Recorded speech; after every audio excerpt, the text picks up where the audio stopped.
नमस्कार, आप देख रहे हैं खबर एक्सप्रेस। चलिए जानते हैं आज की 10 बड़ी खबरें। ट्रंप से माफी मांगने पर कनाडा के पीएम का बड़ा खुलासा।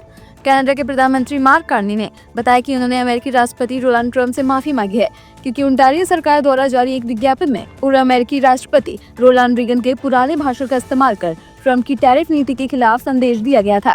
इस विज्ञापन के बाद ट्रंप नाराज हो गए और उन्होंने सामानों पर 10% अतिरिक्त टैरिफ लगा दिया, जिससे अमेरिका कनाडा के बीच व्यापारिक बातचीत रुक गई।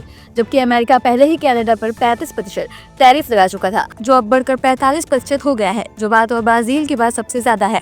अंबानी हाउस में हैलोवीन पार्टी, बॉलीवुड सितारों की ग्लैमरस एंट्री ने मचाया धमाल।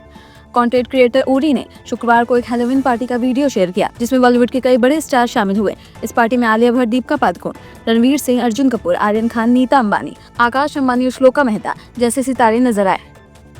सांस लेने में दिक्कत के बाद धर्मेंद्र अस्पताल में भर्ती, हालत स्थिर। बॉलीवुड के दिग्गज अभिनेता धर्मेंद्र की तबीयत शुक्रवार को अचानक खराब हो गई। इसके बाद उन्हें मुंबई की ब्रीज कैंडी अस्पताल में भर्ती कराया गया। देर रात पता चला कि धर्मेंद्र को सांस लेने में परेशानी हुई, जिसके बाद उन्हें आईसीयू में शिफ्ट किया गया।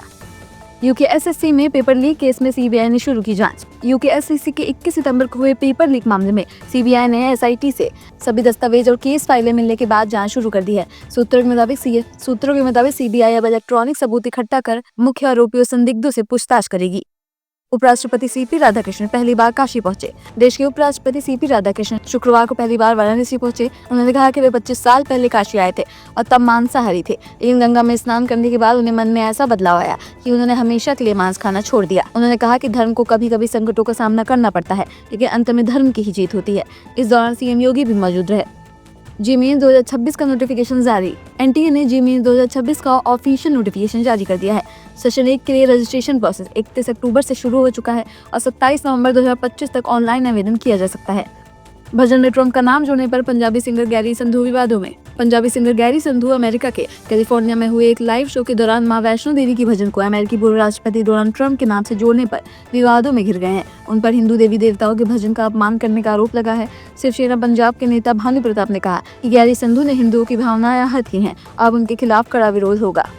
छत्तीसगढ़ स्थापना दिवस पर पीएम मोदी का संबोधन। प्रधानमंत्री नरेंद्र मोदी ने छत्तीसगढ़ स्थापना दिवस पर रजत महोत्सव का उद्घाटन किया और पीएम आवास योजना के 5 लाभार्थियों को चाबियां सौंपी। उन्होंने कहा कि छत्तीसगढ़ नक्सलवाद के आतंक से मुक्त होकर तिरंगा फहरा रहा है। मोदी ने कहा कि सरकार ने गरीबों की दवाइयां, कमाई, पढ़ाई और सिंचाई पर फोकस किया है और अब छत्तीसगढ़ को नई विधानसभा और जनजातीय संग्रहालय जैसी सौगातें मिलेंगी। बिहार चुनाव 2025, अमित शाह और प्रियंका गांधी आमने सामने। केंद्रीय गृह मंत्री अमित शाह ने खराब मौसम के चलते वर्चुअली गोपालगंज की रैली को संबोधित किया और कहा कि बिहार में फिर से जंगल राज लौट आया है। साथ ही बंद पड़ी चीनी मिलें चालू करने का वादा किया। बेगूसराय के बछवाड़ा में प्रियंका गांधी ने सभा की और बढ़ते अपराधों को लेकर सरकार पर निशाना साधा। कहा बिहार में क्राइम चरम पर है, महिलाएं असुरक्षित हैं। 3 दिन में मिलेगा जीएसटी रजिस्ट्रेशन। केंद्र सरकार ने 1 नवंबर से छोटी कारोबारियों के लिए नई सुविधा शुरू की है, जिसके तहत जिन व्यापारियों का सालाना टर्नओवर 2.5 लाख रुपए से कम है, उन्हें अब सिर्फ 3 कारोबारी दिन में जीएसटी रजिस्ट्रेशन मिल जाएगा। ये सुविधा कम जोखिम वाले कारोबारियों के लिए लागू होगी। तो ये थी आज की 10 बड़ी खबरें। ऐसे ही रोज बड़ी खबरों को जानने के लिए हमारे चैनल को सब्सक्राइब करना बिल्कुल न भूलें। धन्यवाद।